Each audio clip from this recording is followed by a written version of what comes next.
આજના deep dive માટે આપણી પાસે સંત મોતીરામનું એક ભજન છે, હેલી બ્રહ્મ જ્ઞાન ઘટ ધારલે. પણ આમ સ્રોતનું વિશ્લેષણ જોતા એવું લાગે છે કે આ માત્ર એક ગીત નથી, આ તો જાણે કોઈ ખજાનાનો નકશો છે.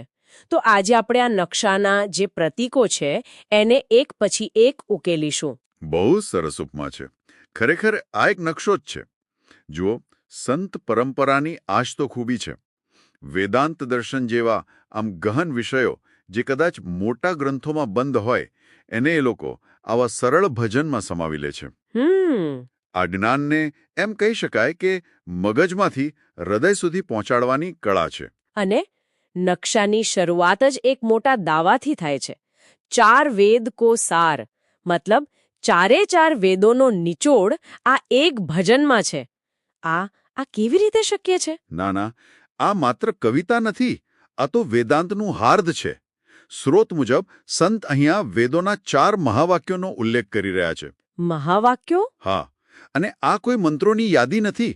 ખબર છે, આ તો આત્મસાક્ષાત્કારની એક આખી યાત્રા છે.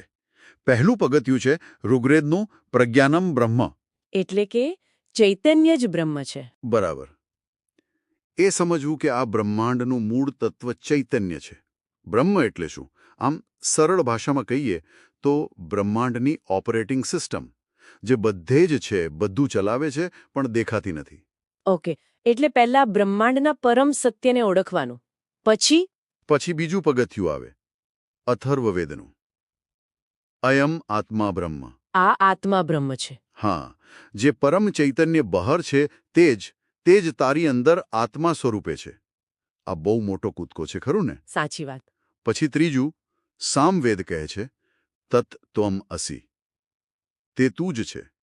અહીં તું અને તે વચ્ચેનું અંતર પણ મટી જાય છે. અને છેલ્લું? અને આ યાત્રાનું શિખર એટલે યજુર્વેદનું અહમ બ્રહ્માસ્મિ. હું બ્રહ્મ છું.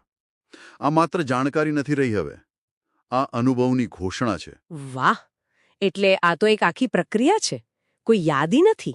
તો સંત મોતીરામ કહે છે કે વેદોનો સાર એ કોઈ કર્મકાંડ નથી, પણ આ એકતાનો અનુભવ છે.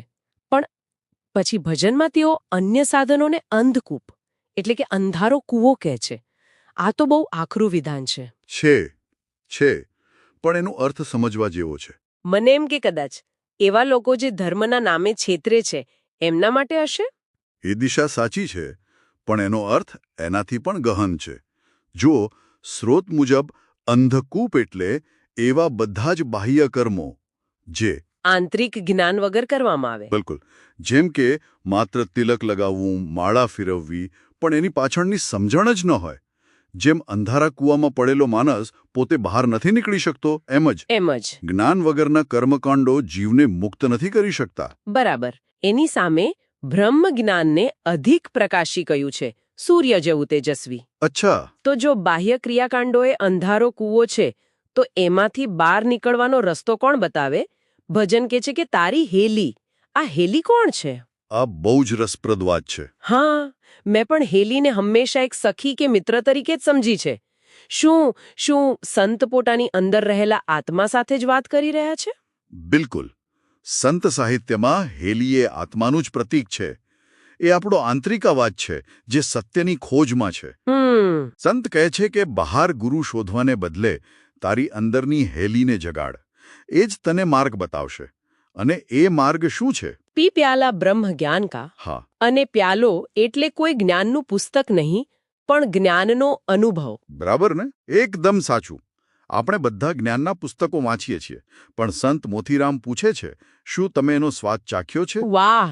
પ્યાલો પીવો એટલે જ્ઞાનને બુદ્ધિના સ્તરેથી નીચે ઉતારીને અનુભવના સ્તરે લઈ જવું. એક એવો નશો છે જે ચડ્યા પછી સંસારનો બીજો કોઈ નશો અસર નથી કરતો. તો આખા નકશાને જોડીએ તો આ ભજન કહે છે કે સાચું જ્ઞાન બાહ્ય કર્મકાંડોમાં નથી, ના, પણ આત્મા અને પરમાત્માની એકતાના અનુભવમાં છે. બરાબર. અને આ અનુભવ પુસ્તકો વાંચીને નહીં, પણ જ્ઞાનનો પ્યાલો પીને એટલે કે એને આત્મસાત કરીને જ મળે છે. હા, જેને ઘટમાં ધારણ કરવું કહેવાય. અને અહીંથી જ આજના યુગ માટે એક બહુ મહત્વપૂર્ણ પ્રશ્ન ઊભો થાય છે. જો શ્રોત સતત જ્ઞાનને અનુભવવા પર ભાર મૂકે છે, તો વિચારવા જેવી વાત એ છે કે આજના માહિતીના વિસ્ફોટના યુગમાં જ્યાં ગૂગલ પર બધું જ ઉપલબ્ધ છે. બરાબર, જ્યાં આપણને બ્રહ્મજ્ઞાન વિશે હજારો લેખ મળે છે, ત્યાં આપણે એ જાણકારી અને સંત મોતીરામ જે અનુભૂતિની વાત કરે છે એ બંને વચ્ચેનો ભેદ કેવી રીતે પારખી શકીએ?